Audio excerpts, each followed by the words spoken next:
Então hoje nós vamos dar continuidade ao Catecismo na página 69. No outro encontro a gente fez a reflexão, uma pequena introdução sobre os mandamentos e também a gente fez o primeiro, amar a Deus sobre todas as coisas. A gente viu, reconheceu que nós temos que reconhecer a Deus como nosso Criador e a nossa condição de criaturas.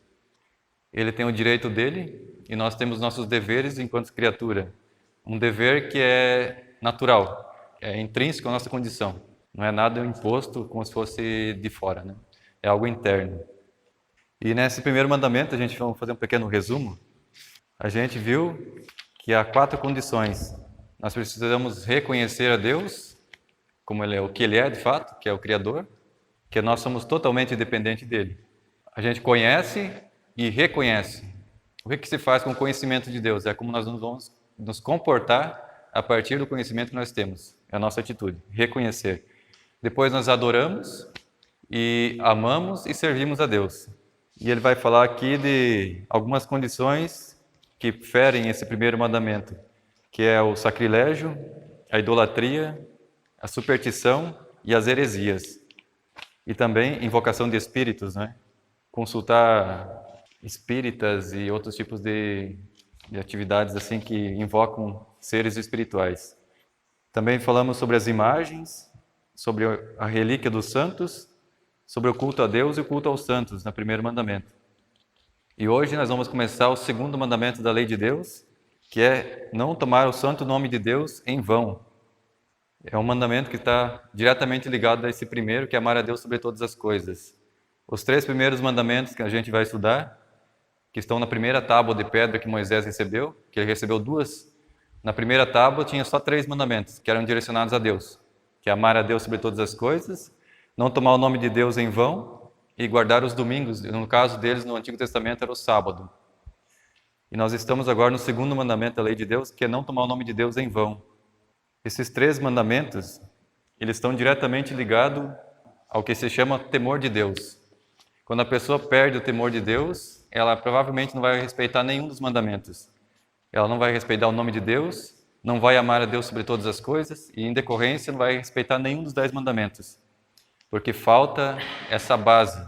A Sagrada Escritura chama que o temor de Deus, que é um dom do Espírito Santo, um dos 7 dons do Espírito Santo, no Salmo 111, versículo 10, no Provérbios 9, versículo 10, vai falar que o temor do Senhor é o princípio da sabedoria. Então, para desenvolver toda a nossa condição humana, tem que ter primeiro o temor de Deus. O que é o temor de Deus? Não é um simples medo que se tem de alguma coisa ou de alguém. É aquele assombro diante de alguém que é tão grande, algo que é muito além da nossa compreensão e capacidade, que impõe respeito só pela presença dele. Esse é o temor de Deus. No Antigo Testamento, a gente vê que eles tinham muito esse temor de Deus. Era um Deus um pouco distante. Ele fazia muitos prodígios grandiosos, né? As pragas do Egito, abriu o Mar Vermelho, fez chover maná no deserto, as codornizes, abriu o rio várias vezes. Então, é um Deus que demonstra poder. É um Deus grandioso. E quando Deus falava, o povo pedia que, não, vai Moisés falar com Deus, porque nós não suportaremos ouvir a voz de Deus. Porque era um Deus tão poderoso, tão grande, que a presença dele já causa temor, um certo tremor, que é o que os santos, né? Você não vai achar nenhum santo da Igreja Católica que não tivesse o dom do temor de Deus. Que esse dom do temor de Deus eles levavam até a hora do último suspiro de vida. Que mesmo assim ainda eles tremiam na hora da morte, porque eles teriam que comparecer diante do tribunal de Deus, e ali eles seriam julgados por cada ato, por cada palavra.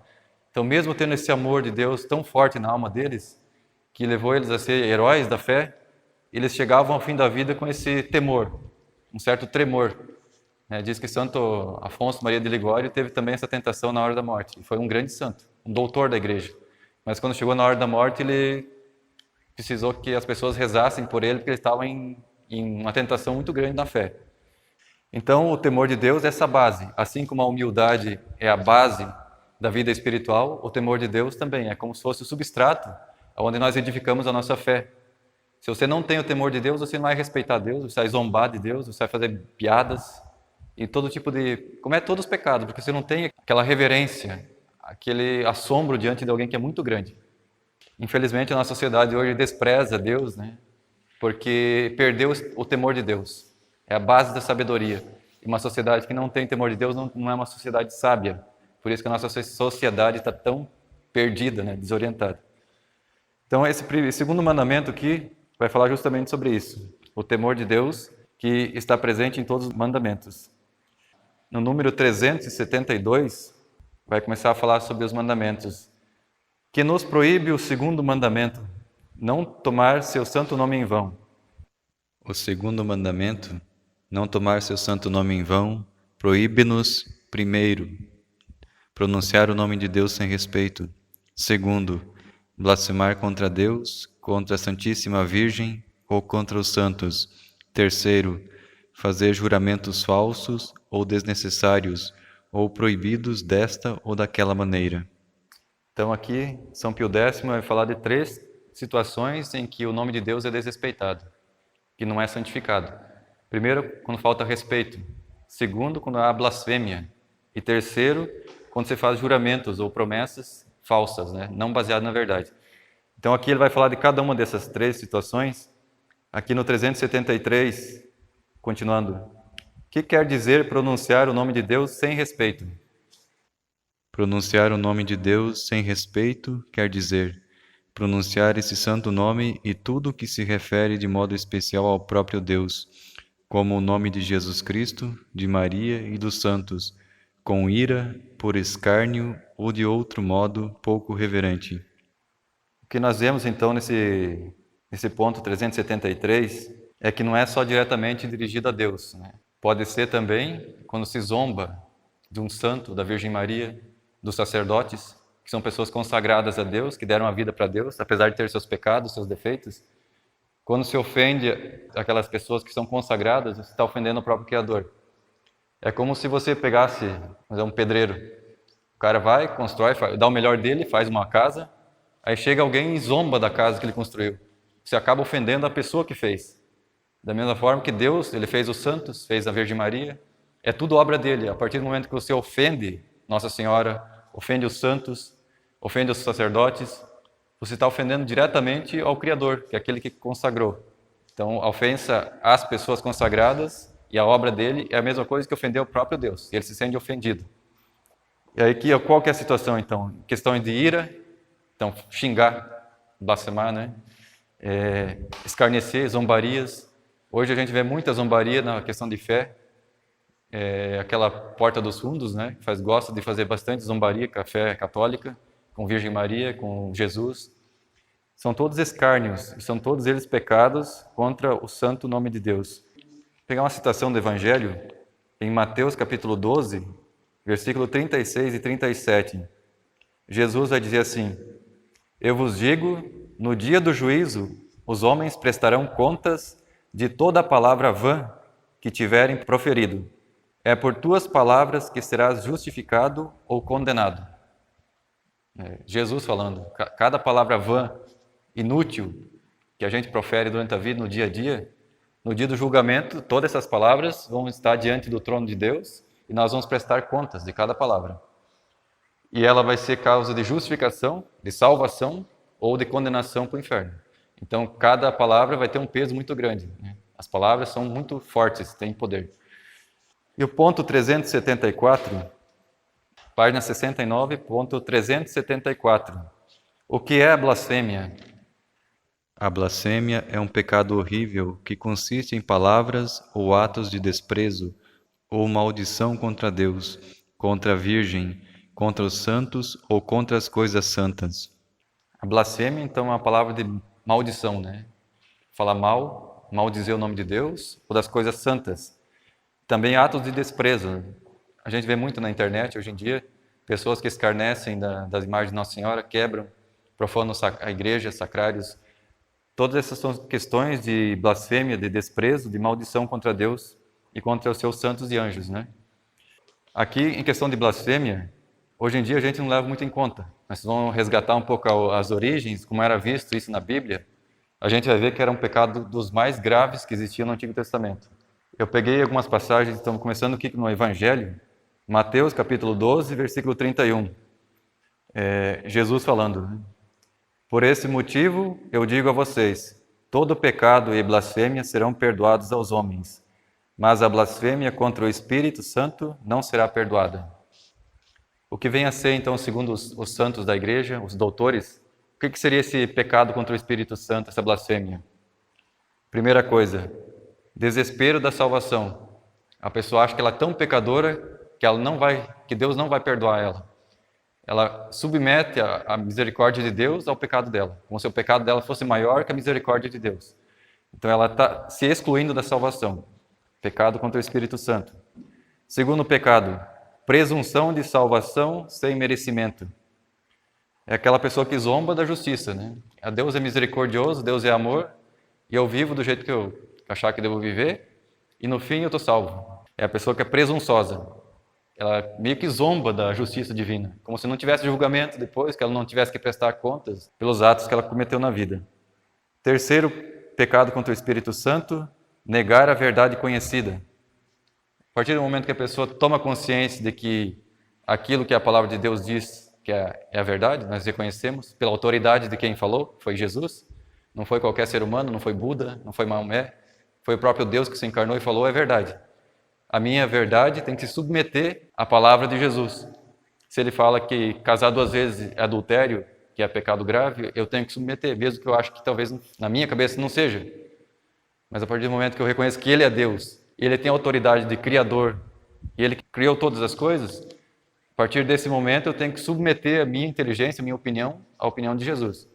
A partir do momento que a pessoa não faz isso, ela nega uma verdade conhecida e ela se fecha à ação da misericórdia divina e da salvação. Pecado contra o Espírito Santo. Quarto pecado, inveja da graça fraterna. Deus dá dons para muitas pessoas na comunidade. Com certeza tem alguns que se destacam mais. Um sabe tocar melhor, outro sabe cantar melhor, um sabe pregar melhor, um tem mais dom para falar, outro tem dons especiais do Espírito Santo. E se a pessoa tem inveja de que outra pessoa tem um dom melhor, maior que o dele, se destaca mais, é um pecado também contra o Espírito Santo, porque é o mesmo Espírito que age em todos. E a pessoa tendo inveja, ela acaba pecando contra o Espírito Santo. Quinto pecado, a obstinação no pecado. É aquela pessoa que não quer largar o pecado de jeito nenhum, não se arrepende, gosta do que faz e não leva em conta a opinião de Deus nem dos homens. Sexto pecado contra o Espírito Santo, a impenitência final. A pessoa chega no fim da vida, está no leito de morte, alguém pede para ele chamar o sacerdote, a pessoa não aceita. A pessoa com soberba, não se arrepende do que fez na vida, não quer pedir perdão. Sem arrependimento não tem perdão. A misericórdia está disponível a todos, mas é uma relação de 2 pessoas. Se você que é o devedor não pede perdão, Deus vai perdoar o quê se você não quer ser perdoado? E a consequência é você mesmo que cava, né? O que você planta, se colhe. Então esses são os pecados contra o Espírito Santo, segundo São Tomás de Aquino, um dos maiores doutores da Igreja Católica. E agora, algumas passagens da Bíblia falando sobre a blasfêmia. Nós vamos ver aqui como eles consideravam a blasfêmia algo grave. Evangelho de João, capítulo 10, versículo 33. Os judeus responderam para Jesus: não te apedrejamos por alguma boa obra, mas pela blasfêmia. Era uma lei do Antigo Testamento, quem blasfemasse seria apedrejado. Em outra situação também, no capítulo 19, versículo 7, responderam os judeus: nós temos uma lei, e conforme essa lei, ele deve morrer pela blasfêmia de se declarar filho de Deus. Jesus estava certo, não era uma blasfêmia, mas para eles, Jesus estava se fazendo Deus, filho de Deus. E os judeus, segundo essa lei deles do Antigo Testamento, deveria ser apedrejado por blasfemar o nome de Deus. E agora um exemplo do Antigo Testamento, aqui em Levítico, capítulo 24, versículo 10 a 17. O filho de uma mulher israelita, tendo por um pai um egípcio, veio entre os israelitas e, discutindo no acampamento com um deles, o filho da mulher israelita blasfemou contra o santo nome e o amaldiçoou. Sua mãe chamava-se Salamite, filha de Dabri, da tribo de Dan. Puseram-no na prisão até que Moisés tomasse uma decisão, segundo a ordem do Senhor. Então o Senhor disse a Moisés: faze sair do acampamento o blasfemo, e todos aqueles que o ouviram ponham a mão sobre a sua cabeça, e toda a assembleia o apedreje. Dirás aos israelitas: todo aquele que amaldiçoar o seu Deus levará o seu pecado. Quem blasfemar o nome do Senhor será punido de morte. Toda a assembleia o apedrejará, quer seja ele estrangeiro ou natural. Se blasfemar contra o santo nome, será punido de morte. Apedrejamento. Então, a blasfêmia contra Deus é um dos pecados mais graves que existe. Porque, de acordo com a dignidade da pessoa, é a gravidade do pecado. Se eu ofender a Beatriz, tem uma gravidade. Se eu ofender o bispo aqui da diocese, tem outra gravidade. A dignidade da pessoa. Se eu ofender o Papa, é a dignidade maior ainda. De acordo com a dignidade da pessoa, é a gravidade do pecado. E se eu ofendo a Deus, a dignidade de Deus é infinita. Não há quem pague, não tem como reparar um pecado a alguém que é infinito, que não tem proporção. Então, por isso que a misericórdia de Deus, ela só pode ser realizada por causa da encarnação de Jesus. Ele sendo Deus também, ele se fez homem, e sendo homem ele pôde reparar uma ofensa infinita, porque ele era também Deus. Então, Deus consegue reparar um pecado que foi feito por pessoas indignas de reparar. E no Apocalipse, capítulo 17, versículo 3, vai falar das bestas, né? E nessas bestas haviam também nomes de blasfêmias. Levou-me a um espírito a um deserto, e vi uma mulher assentada sobre uma besta de cor escarlata, que estava cheia de nomes de blasfêmia, e tinha 7 cabeças e 10 chifres. Então a blasfêmia está associada à besta, né? Ao anticristo. Todas as vezes que a gente pratica blasfêmia, a gente está servindo a outro Senhor, né? Não o nosso Senhor Jesus Cristo. E agora, ponto 375. Há diferença entre a blasfêmia e a imprecação ou a praga? Há diferença, porque com a blasfêmia se amaldiçoa ou se deseja mal a Deus, a Nossa Senhora e aos santos, ao passo que, com a imprecação ou praga, se amaldiçoa ou se deseja o mal a si mesmo ou ao próximo. Então a blasfêmia é um pecado contra Deus. Agora a praga, jogar praga em Deus não adianta, porque Deus é absoluto, ele não é atingível. Nada vai atingir nele. Agora eu posso jogar praga numa outra pessoa ou jogar contra mim mesmo. Amaldiçoar a mim mesmo. Amaldiçoar outra pessoa. E a gente sabe que as palavras têm poder. A gente abre as portas para o inimigo, ele age. E acaba fazendo mal para as pessoas. Então essa é a diferença. Praga só para outras criaturas, enquanto que blasfêmia é só dirigida a Deus. 376. Que é jurar? Jurar é tomar a Deus em testemunho da verdade do que se afirma ou se promete. O juramento, ele é grave porque você não pega uma pessoa de testemunha, você está chamando Deus. Eu juro por Deus que fiz tal coisa, que vi tal coisa, que não vi tal coisa. Você chama Deus de tua testemunha. Por quê? Qual que é o motivo de você chamar Deus para ser testemunha da tua palavra? Ou tua palavra não tem valor? Qual que é o motivo da pessoa chamar Deus por testemunho dela? Ela quer se proteger de alguma descoberta, de alguma coisa que ele fez? Então, vamos ver aqui algumas situações. É sempre proibido jurar? Não é sempre proibido o juramento, mas é lícito e até honroso para Deus quando há necessidade e se jura com verdade, discernimento e justiça. Então, aqui São Pio X vai falar, nem sempre é proibido jurar. Nem sempre. Né? De modo geral, não se jura. Mas, em casos de necessidade, se pode jurar. Por exemplo, se viu um crime, uma pessoa roubou e está sendo julgada injustamente. Estão acusando ela de um furto, ou estão acusando a pessoa de ter cometido um assassinato. E você viu que a pessoa não estava no crime, não estava envolvida, estava contigo, estava com uma pessoa que tem certeza plena de que a pessoa não cometeu o crime e ela vai ser condenada. É teu dever jurar e dar testemunho. Em casos assim, é permitido jurar e é nosso dever jurar. Agora, jurar por jurar, só para se defender a sua própria pele, juro por Deus que não fiz isso, mas você fez, né? É um pecado grave, porque você está chamando Deus de testemunho de uma mentira. Então, sobre os juramentos aqui, vamos ver se eu achei alguma coisa. No livro dos Números do Antigo Testamento, capítulo 30, versículo 2. Quando um homem fizer o voto ao Senhor, ou jurar, ligando-se com obrigação, não violará a sua palavra, segundo tudo o que disser, de sua boca fará. A pessoa se compromete, fez uma promessa, tem que cumprir. Ninguém é obrigado a fazer voto, a fazer promessa, e nem jurar. Você é livre para fazer ou não. Se fizer, se torna uma regra, se torna uma norma, você é obrigado a cumprir. Em Mateus capítulo 5, versículo 34, entretanto eu vos afirmo, Jesus falando, não jureis de forma alguma, nem pelo céu, que são o trono de Deus, nem pela terra, porque é o escabelo de seus pés, nem por Jerusalém, porque é a cidade do grande rei. Então Jesus, no Sermão da Montanha, ele tenta romper todo o laço de toda a raiz do mal. Se vocês olharem ali, ele vai falar assim, não só quem trai a mulher do vizinho, fisicamente, sai lá com a mulher, comete adultério. Se você desejou ela no seu coração, você já cometeu adultério. Então Jesus corta pela raiz, o desejo. E aqui também vai falar, você vai cortar pelo desejo esse pecado grave que é o juramento falso. Então não jure, se é verdade, diga a verdade, se não for, negue, né? E é o que vai dizer São Tiago na carta dele, no capítulo 5, versículo 12. São Tiago vai dizer assim, mas, sobretudo, meus irmãos, não jureis nem pelo céu, nem pela terra, nem façais qualquer outro juramento, mas que a vossa palavra seja sim, sim, e não, não, para que não caiais em condenação. Então, a palavra falsa, o juramento, pode levar à condenação, segundo São Tiago. Então, São Pio X vai falar de algumas condições para se ter um juramento verdadeiro, que você pode jurar. Primeira coisa é a verdade, o discernimento e a justiça. 378. Quando não se jura com verdade?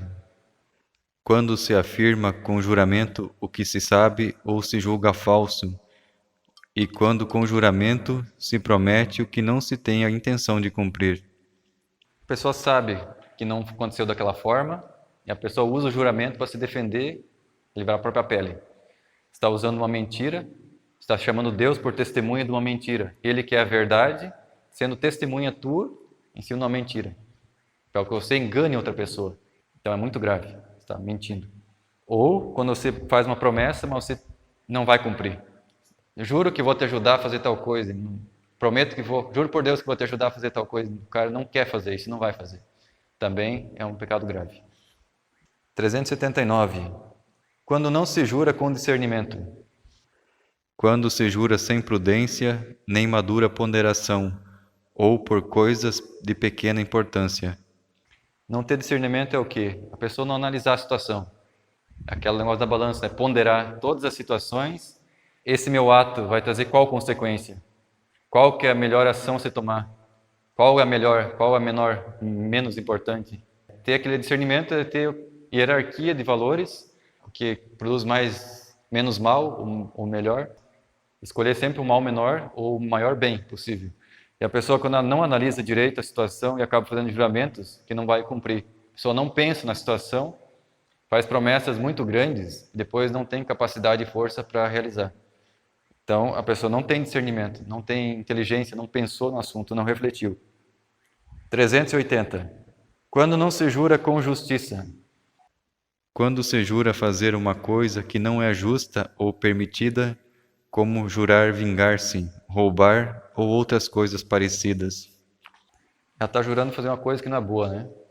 Por exemplo, a pessoa que foi fraudada, ela quer se vingar. A pessoa que teve um parente que foi morto por alguém, a pessoa jura que vai se cobrar, que vai se vingar. São todos juramentos não feitos com justiça, porque são baseados no mal, na vingança, retribuição do mal pelo mal. Então não é permitido fazer esse tipo de juramento e muito menos praticar, né? Que é o que vai ser dizendo aqui no 381. Somos obrigados a cumprir o juramento de fazer coisas injustas ou proibidas? Não só não somos obrigados, mas pecaríamos fazendo-o, porque são proibidas pela lei de Deus ou da Igreja. Nunca é permitido fazer o mal e pecar. Então, a partir do momento que a pessoa fez um juramento de se vingar, já pecou, mas ela pode se arrepender e não cometer o ato, que já é um mal menor, do que a pessoa prometer matar o vizinho e matar. Já é um pecado multiplicado, porque 2 atos, né? Desejou o mal e fez. Então, a pessoa não tem obrigação, se prometeu fazer um mal, ela não tem obrigação nenhuma de cumprir. Antes, ela tem a obrigação de se arrepender e não fazer. 382. Quem jura falso, que pecado comete? Quem jura falso comete pecado mortal, porque desonra gravemente a Deus, verdade infinita, chamando-o em testemunho do que é falso. É aquilo que a gente tinha comentado antes. A pessoa está chamando Deus para testemunhar uma mentira. Então, gravemente, pecado mortal. E nós sabemos que o pecado mortal ele priva a gente da salvação. Por isso que é chamado de mortal, porque é um pecado grave que rompe toda a amizade com Deus. Então, se você morrer nessa situação de pecado mortal, quando chegar diante do trono de Deus, a tua alma vai estar em inimizade. E você mesmo vai reconhecer que você está em pecado mortal e não merece estar no paraíso. E você mesmo vai se condenar. Esse é um pecado muito grave. Que nos ordena o segundo mandamento? O segundo mandamento ordena-nos que honremos o santo nome de Deus e que cumpramos, além dos juramentos, também os votos. Então, qual que é a forma que nós podemos ter de honrar o nome de Deus? Obedecendo, cumprindo os seus mandamentos, né? E os votos que a gente faz, a gente cumprir, ser fiel. A partir do momento que se faz uma promessa ou um voto, pode incluir como se fosse o 11º mandamento da lei de Deus, porque é obrigatória a observância. Se torna uma lei. Se está dando a tua palavra a Deus, quando se dá a tua palavra, você tem que cumprir. Hoje em dia não se valoriza muito a palavra, mas na Idade Média não existia cartório, né? A pessoa escrever escritura, era tudo na palavra, no fio do bigode. Até o selo, diz que o selo era um beijo, né? Eu ouvi falar que eles davam tipo um selinho, que a palavra que saiu da boca de um era a firmeza de que ele ia cumprir. Então era o valor da palavra. Hoje em dia precisa de papel e mesmo assim as pessoas não cumprem o que prometem, né? E nem com um testemunho em cartório. Agora 384, que é um voto? Um voto é uma promessa feita a Deus de uma coisa boa, para nós possível e melhor que uma coisa contrária, a que nós nos obrigamos como se nos fosse preceituada. Nossos religiosos eles fazem alguns votos, que é a pobreza, a castidade e a obediência. São votos de conselhos evangélicos, que é para levar à perfeição aquilo que está no Evangelho, que é o desapego, né? A pessoa que não faz voto de pobreza, ela renuncia a um bem que é legítimo, você ter tuas coisas, ter tua terra, ter tua casa. A pessoa, para poder se desapegar e viver melhor o Evangelho, ela renuncia a esses bens, esse apego às coisas materiais, apego a pessoas, para poder viver de uma forma mais perfeita aquilo que Jesus pede no Evangelho. Assim como também o voto de castidade, em que é legítimo o matrimônio, gerar filhos, casar. Também eles renunciam, fazem um voto de não casar e viver de forma mais perfeita essa exigência de Jesus, né? Que ele fala assim, quem deixar pai, mãe, filhos e filhas, terras e me seguir, vai receber 100 vezes mais nessa vida e o paraíso na outra vida. Então são promessas de Jesus e que os clérigos e religiosos fazem esses votos. Também o voto de obediência, que se fazem os religiosos, né? Eles têm os superiores e eles entregam a vida deles na mão desse superior para poder obedecer àquele superior como se fosse o próprio Deus.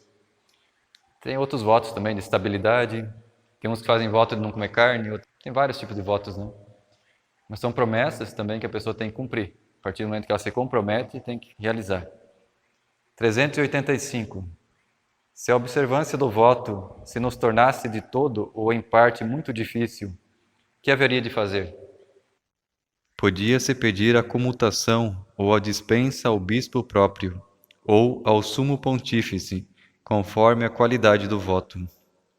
Quando você faz um voto, então você tem que recorrer a quem tem autoridade espiritual. No caso, se fez um voto e não consegue cumprir, você pode recorrer ao bispo, ou se for muito grave, pode ir até no Papa. Ele tem as chaves, né? Que Jesus deu a chave de ligar e desligar. Se você fez um voto, ele provavelmente vai dar um voto que esteja mais de acordo com aquilo que se pode cumprir. Vai reduzir a exigência. Uma pessoa que não tem condições de viajar para a Itália, vai fazer uma peregrinação, prometeu que vai lá para Jerusalém, e não tem condições de cumprir esse voto, essa promessa. Ela pode ir aqui no bispo e falar assim, eu não tenho condição de ir para Jerusalém e cumprir minha promessa. Aí o bispo pode falar, então visite a catedral em tal lugar, faça suas orações e vai valer o voto. Ele pode mudar, né, para algo mais acessível para a pessoa. 386. É pecado transgredir os votos? O transgredir os votos é pecado, e por isso não deve fazer votos sem madura reflexão, e ordinariamente sem o conselho do confessor, ou de outra pessoa prudente, para não nos expormos ao perigo de pecar. É aquele discernimento que a gente estava falando antes, né? A pessoa precisa pensar bem antes. Se acha que não tem condição de decidir sozinha, precisa procurar o confessor, o padre, e juntos decidir um voto, né? Algo que você quer cumprir, fazer Na verdade, é um gesto de amor que você tenha por Deus, que você quer fazer um pequeno sacrifício de perfeição, de amor.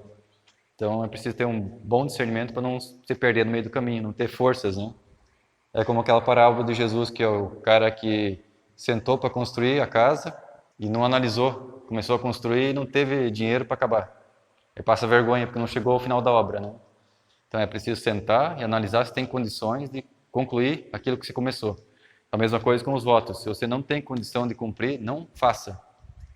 387. Podem fazer-se votos a Nossa Senhora ou aos santos? Os votos fazem-se só a Deus. Pode-se, porém, prometer a Deus fazer alguma coisa em honra de Nossa Senhora ou dos santos. Então, votos só a Deus. Os santos, eles trabalham para Deus, né? Então, você honra, na verdade, mas que o voto é sempre dirigido a Deus. Aqui tinha um exame de consciência, quando a pessoa vai confessar, tem umas perguntinhas aqui, né? Blasfemei ou disse palavras injuriosas contra Deus, contra a Virgem Maria, os santos, ou contra as coisas sagradas? Provoquei alguém a ira para fazê-lo blasfemar contra Deus?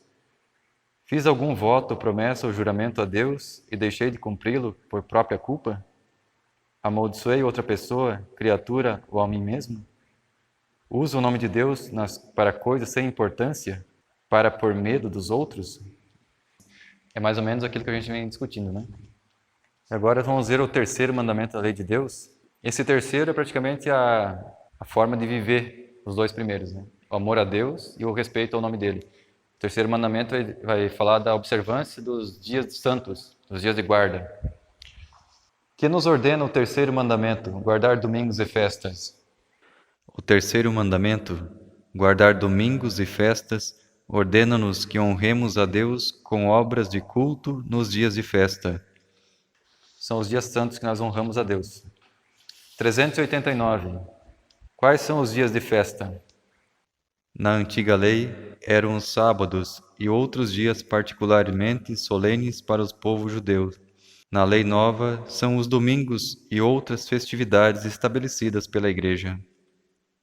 Então aqui, além do domingo, tem outros dias santos, né? A Igreja tem vários dias santos que são de preceito para nós católicos. Aqui na página 27 desse livro que vocês têm aqui do São Miguel, tem alguns dias que são preceito, que seria obrigatório ao católico participar, mesmo que for dia de semana. Se tiver condições e essa celebração estiver por perto, é obrigatório participar. Nós nem sabemos mais, né? Então, todos os domingos, né, já é o dia de preceito obrigatório. E nesses domingos, geralmente, cai ali a Domingo de Ramos, a Páscoa, a Pentecostes e Santíssima Trindade. Então, não tem perigo de cair no meio da semana. Mas tem solenidades como a de Nossa Senhora, dia 1º de janeiro. A Epifania, dia de Reis, dia 6 de janeiro, também seria obrigatório. Dia 19 de março, São José.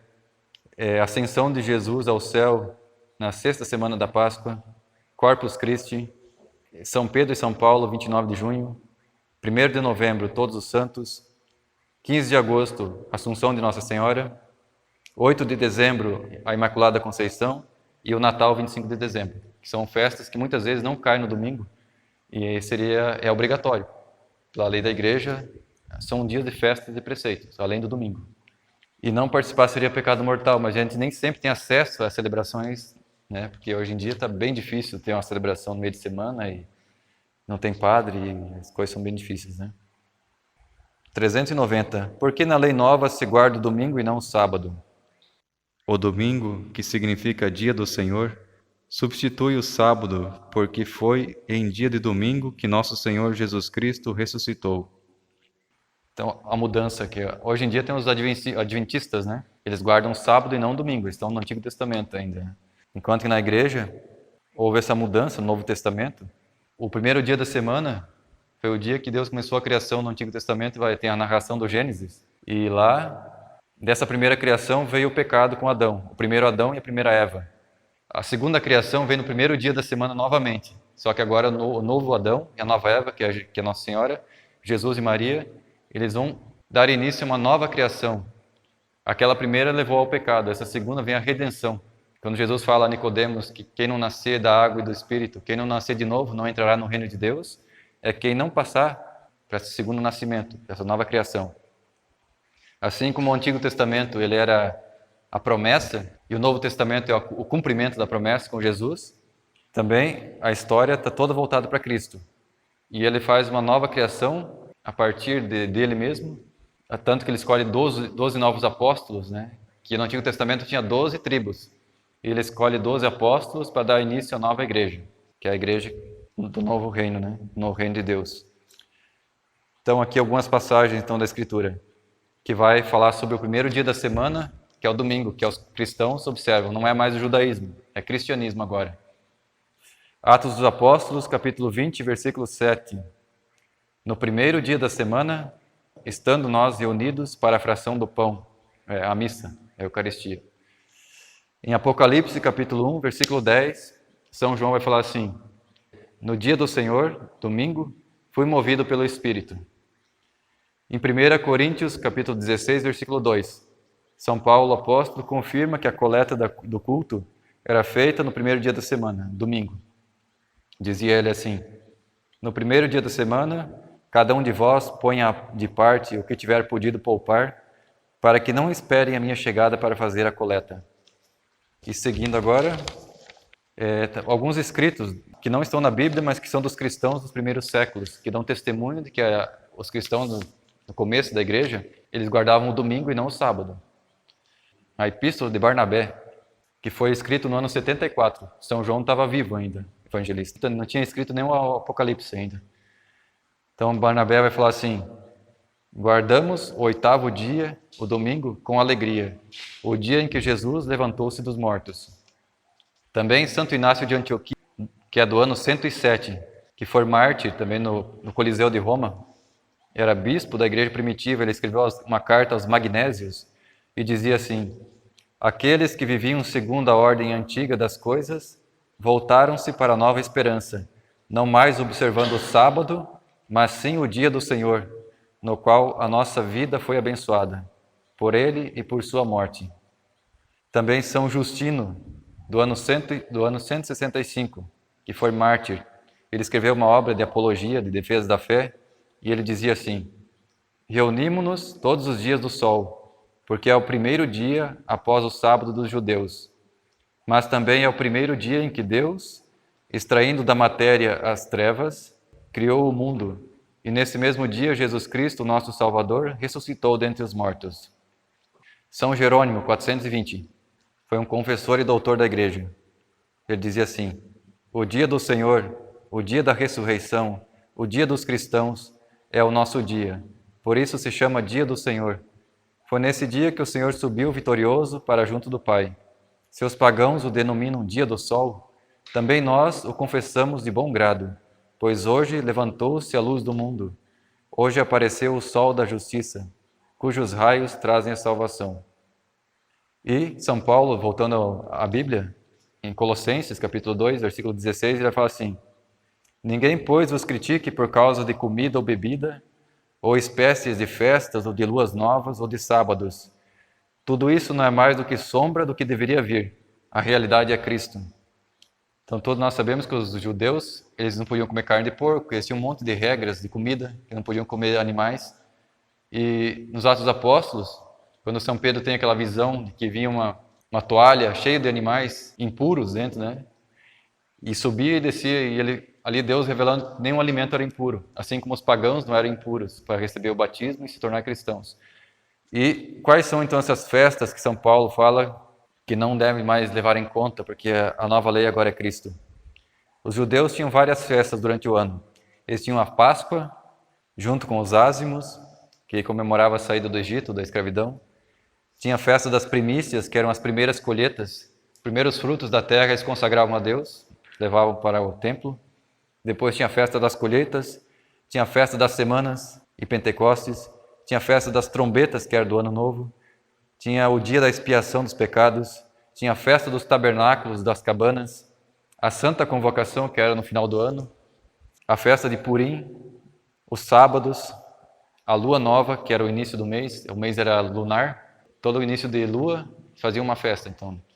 E o ano de descanso, que é o ano sabático, que é a cada 7 anos, eles plantavam 6 anos a terra, no 7º ano eles deixavam por conta, ninguém plantava nada para descansar. E o ano do jubileu, cada 50 anos, quem tinha vendido a terra voltava para o dono original. Então sempre a terra ficava na família. Então todas essas eram festas que tinham no Antigo Testamento e que São Paulo vai dizer que ninguém vos critique por causa disso, né? Tudo isso era coisa do passado e a realidade agora é Cristo. Então não é mais sábado, mas domingo para os cristãos. 391. Que obra de culto nos é preceituada nos dias de festa? É-nos preceituado assistir devotamente ao santo sacrifício da missa. Essa é a principal, né? No domingo, nos dias de preceito, assistir à missa. Se não tem, pelo menos aquela celebração da palavra que os ministros fazem no interior, né? Ou rezar em casa. O autor da carta aos Hebreus vai dizer assim, no capítulo 10, 25 a 26. Não abandonemos a nossa assembleia, como é costume de alguns, mas admoestemo-nos mutuamente, e tanto mais quanto vedes aproximar-se o grande dia, depois de termos recebido o conhecimento da verdade, se o abandonamos voluntariamente, já não haverá sacrifício para expiar esse pecado. Então o autor da carta aos Hebreus vai falar sobre essa participação da assembleia. No começo do cristianismo, que era essa ceia, que era a missa, já haviam pessoas que não participavam. Elas foram batizadas, mas não frequentavam com frequência. E ele vai falar assim que é necessário não abandonar. Porque depois que você conheceu a verdade e abandonar ela por vontade própria, já não tem sacrifício que repare esse pecado. Que Cristo morreu por ti, você foi batizado e você abandonou. Você apostatou da fé. Está negando o sacrifício de Cristo e está vivendo a vida por conta, né? Separado. É a necessidade de participar da missa. Hoje em dia tem muitos cristãos que têm aquela fé pessoal, né? Eu acredito nas minhas coisas e não importa, não preciso ir na igreja, eu rezo direto com Deus, né? Não é bem o que o autor está dizendo aqui na Bíblia, né? O autor dos Hebreus. Número 392. Com que outras obras costuma um bom cristão santificar as festas? Um bom cristão santifica as festas, primeiro, assistindo à doutrina cristã, às pregações e aos ofícios divinos. Segundo, recebendo com frequência, com as devidas disposições, os sacramentos da penitência e da Eucaristia. Terceiro, dando-se à oração e às obras de caridade cristã para com o próximo. Então aqui são algumas opções, né, que ajudam a observar o dia santo. Não só a missa, mas também se tiver uma pregação, alguém está pregando o evangelho, ou ofício das leituras, ou hinos, se confessar, comungar, praticar devoções, rezas, terços, novenas, e fazer caridade ao próximo, sempre é permitido, qualquer dia da semana, de modo especial também no domingo, ou no dia santo. Fazer o bem é permitido em todos os dias. Né? 393. Que nos proíbe o terceiro mandamento? O terceiro mandamento proíbe-nos os trabalhos servis e qualquer obra que nos impeça o culto de Deus. Hoje em dia, não sei se as pessoas observam mais esse não trabalhar no domingo, né? Eu até peguei aqui um testemunho. Vocês conhecem Nossa Senhora de La Salette? Apareceu na França em 1846. A 2 ou 3 pastorinhos, né? Crianças. E lá, uma das queixas dela, trabalhar em dia santo. Eu vou ler para vocês o que ela disse para as crianças lá. Se meu povo não quer submeter-se, sou forçada a deixar cair o braço do meu filho. É tão forte e tão pesado que já não posso suster. Há quanto tempo sofro por vós? Dei-vos 6 dias para trabalhar. Reservei-me o 7º, e não me querem conceder. É isso que torna tão pesado o braço do meu filho. E também os carroceiros não sabem jurar sem usar o nome do meu filho. Percebem aqui 2 pecados já, a blasfêmia, né? Jurar com o nome de Jesus, e trabalhar no dia santo, que é o domingo. Eu vou-lo mostrei no ano passado como as batatinhas estragadas, né? Se estragaram todas as batatas. Vós não fizesseis caso. Ao contrário, quando encontráveis batatinhas estragadas, juráveis usando o nome do meu filho. Ainda blasfemavam, né? Porque estavam as batatas estragadas. Elas continuarão assim, e nesse ano, para o Natal, não haverá mais.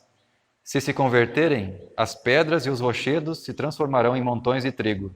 e as batatinhas serão semeadas nos roçados. Durante o verão, mais uma queixa de Nossa Senhora aqui. Eles trabalhavam no verão e no inverno eles não tinham o que fazer na França. Então, olha o que ela vai dizer aqui. Durante o verão, só algumas mulheres mais idosas vão à missa. Os outros trabalham no domingo, durante todo o verão. Durante o inverno, quando não sabem o que fazer, vão à missa zombar da religião. Durante a quaresma, vão aos açougues como cães. Então, ao invés de guardar o jejum da carne, eles iam comprar carne, fazer festa, churrasco, né? Então, Nossa Senhora pegou bem pesado aqui, porque já naquela época, em 1846, já tinha um monte de problema na igreja, né? Trabalhar em domingo, as blasfêmias com o nome de Jesus, a falta na missa para poder trabalhar no domingo, né? Só as mulheres iam comprar carne para comer na quaresma, a gente acha que as leis da igreja são invenções dos padres, né? E tudo que eles ligam está ligado no céu. Nossa Senhora vem confirmar, através dessas mensagens, dessas aparições, que Deus leva muito em conta o que é semeado vai ter que ser colhido. Agora a gente está no 394, né? Quais são os trabalhos servis proibidos nos dias santos?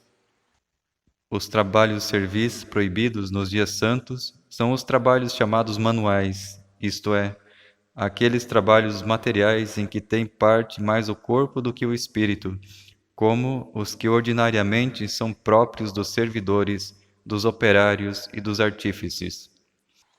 É o trabalho que desgasta, né, o corpo, trabalhar pesado. A pessoa pode fazer tratar o animal, dar de comer, dar de beber para os boi, para as vacas, dar uma varrida na casa, coisa pequena.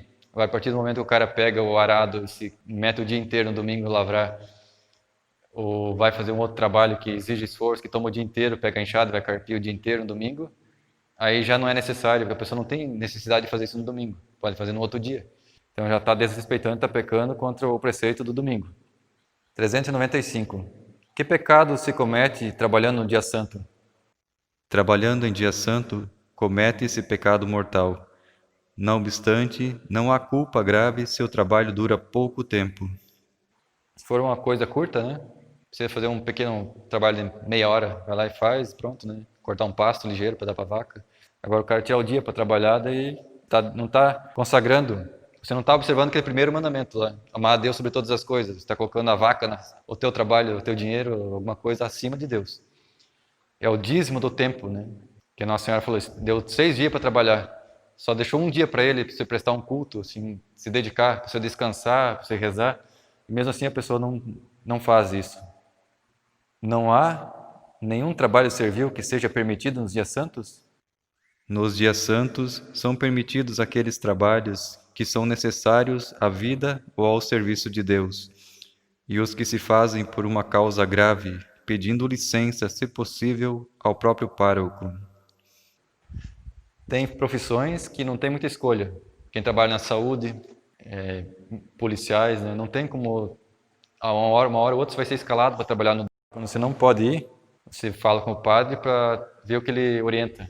Ele provavelmente vai dar uma sugestão para ti, te dispensar do domingo para você ir no sábado à noite ou alguma outra celebração, para que você não perca esse dia de preceito. 397. Por que nos dias santos são proibidos os trabalhos servis?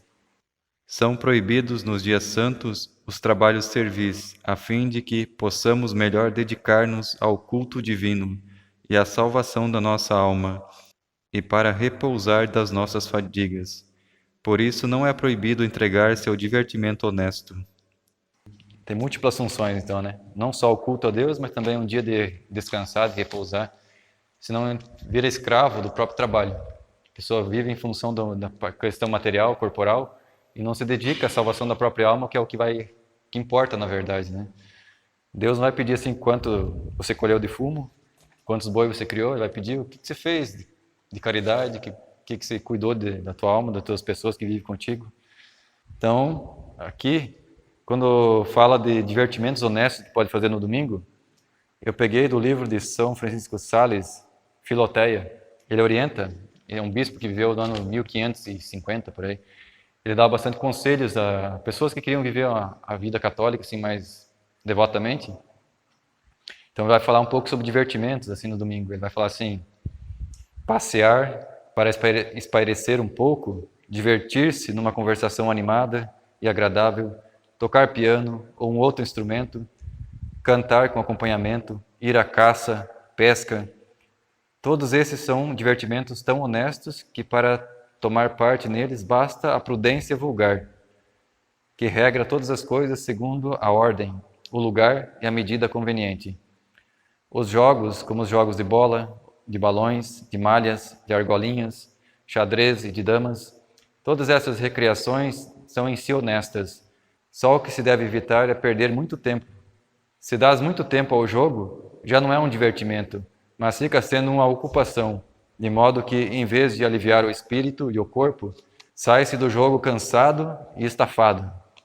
Sobretudo, toma todo o cuidado, Filoteia, que teu coração não se apegue a essas coisas, porque, por melhor que seja um divertimento, não devemos atar a ele o coração e o afeto. Não digo que não se ache gosto no jogo, quando se está jogando, porque senão não seria um divertimento. Digo somente que não se deve ir a ponto de desejá-lo ansiosamente, como uma coisa de grande importância. É o conselho que ele dá, né? Na época dele, não sei se eram os mesmos divertimentos de hoje, mas a regra básica permanece, né? Honestos, né? Divertimentos honestos. 398. Que mais devemos evitar de modo especial nos dias santos? Nos dias santos, devemos evitar principalmente o pecado e tudo o que possa induzir-nos a ele, como são os bailes e outras diversões e reuniões perigosas. Tem divertimentos que não são tão puros e honestos assim, né? Se é um lugar que vai te levar ao pecado, à ocasião, só se expor à ocasião do pecado já é um pecado. Quem conhece a natureza humana sabe que se vai num lugar, se expõe num lugar, você vai pecar. Não tem dúvida, né? Hoje em dia não tem mais ninguém tão rigoroso assim, mas São João Maria Vianney, a luta dele na França foi para acabar com os bailes e os bodegas.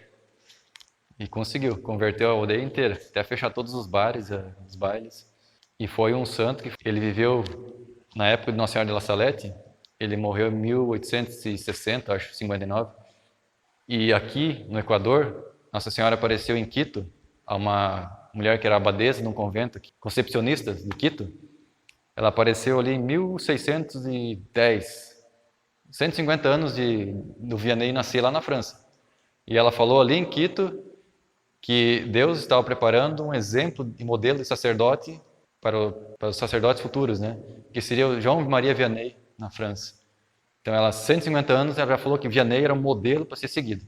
Então, se ela falou que Vianney era um modelo, então o que ele fez é para ser levado como exemplo, né? E ele não apoiava baile nem bodega.